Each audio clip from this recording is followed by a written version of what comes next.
High Evolutionary is finally coming to Marvel Snap and confirmed to be a big bad, meaning it is perpetually Series 5 and 6,000 collector's tokens. Not only is it a great purchase from an economic standpoint, but I genuinely think High Evolutionary is the most exciting new card to come to Marvel Snap since Thanos released back in November. Unlocking the potential of cards with no abilities means High Evolutionary is not just his own card, he is redefining 7 cards that we all already have in our collections, meaning you're going to have a ton of deck building options just by picking up this one card. I'm going to jump on into talking about what is that potential that's being unlocked in those 7 ability list cards, and then run through some early drafts on deck lists that I'm excited to try on my twitch.tv stream /Jeff Hoagland tomorrow when I finally get my hands on this card live. Let's go ahead and jump into it. Rather than running through the High Evolutionary cards in cost order, I'm going to go through them in the order that I think they're going to be most relevant to deck building with, starting with Shocker here. So still a 2/3 on reveal. The leftmost card in your hand gets -1 cost. Cost reduction in general in card games is always one of the most powerful things you can be doing, and so long as you make sure to play whatever card Shocker is cost reducing at some point on a later turn in the game, Shocker is essentially being turned into a 1 energy 3 power play, which is solidly above rate, and the utility and surprise factor that having a card be cheaper on a later turn, catching your opponent off guard, has a ton of value. I think basically every deck playing High Evolutionary is also going to want to include Shocker. While Aqua is flexible as Shocker, AboMoonation is my pick for the most powerful card that High Evolutionary is unlocking the potential in, costing 1 less for each enemy card in play that's been afflicted with negative power. This means things like Scorpion, Hazmat, and most notably Spider-Woman are fantastic enablers for this. Spider-Woman in particular, if you play her out into a full path on turn 5, is going to take 4 points off of AboMoonation all on her own, making this card be a 1 energy 9 power play on the 6th turn of the game. Other High Evolutionary cards also do a fantastic job of enabling AboMoonations's cost reduction as well, including Wasp here, still 0 energy 1 power, who on reveal afflicts 2 random cards at her location with -1 power. This means if you're playing this out to a spot with at least 2 opposing cards at it, not only is she going to be a 3 power 0 energy card effectively, but she's also reducing AboMoonation by an additional 2 cost. Speaking of things that have 9 power, the Thing is getting a quality upgrade with High Evolutionary as well. On reveal, afflict a random enemy card here with -1 power. Repeat this process twice more. This is notably different than the Wasp because the Thing's effect here can affect the same enemy card multiple times.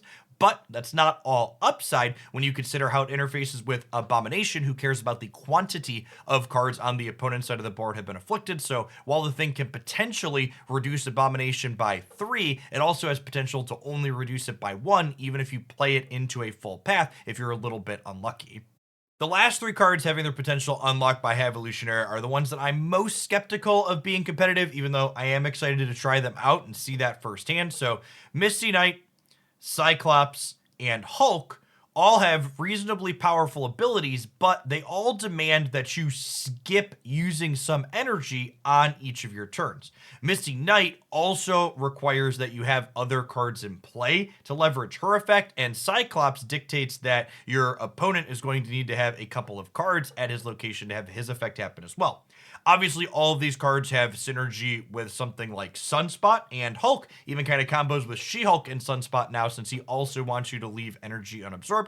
I'm going to have to really play with these 3 with High Evolutionary to see where they fit into things. Let's go ahead and dive on into some deck lists featuring all 7 of these cards plus High Evolutionary and talk about what they have going on that I think is sweet.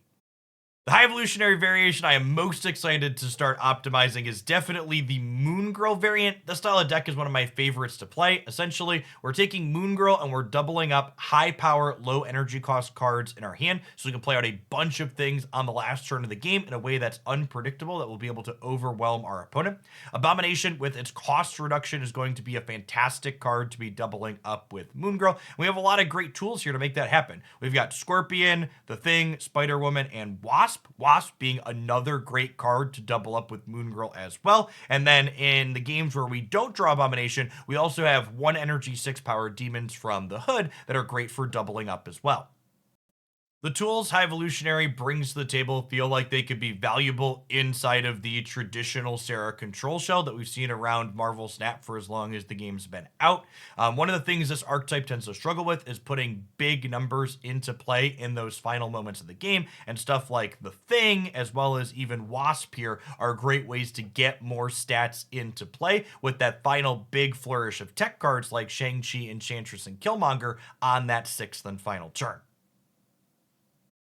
Will High Evolutionary's cost reduced abomination finally be the thing that allows Hazmat to get on the map in Marvel Snap as a format mainstay?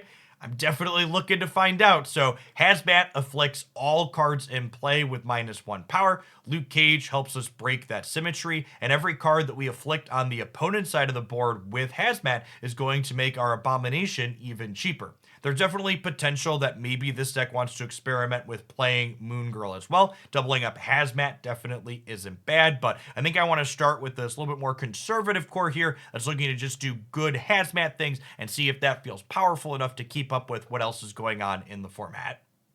In the event that Hazmat still feels like it's not quite competitive enough, I think another direction to go in that has always felt more reasonable to me is just the kind of clutter your board strategy, or have some crap, as I affectionately call it. One of the things that's notable about this build is we're not playing anything like Scorpion or Hazmat to enable Abomination, instead choosing to lean on the Thing, the Wasp, and most importantly, Spider-Woman. I think with the ability to send things across the board with Viper, Green Goblin, Debris, and even Polaris to group things up for the opponent, we should consistently be able to play Spider-Woman on turn 5, making Abomination cost just 1 with a single card.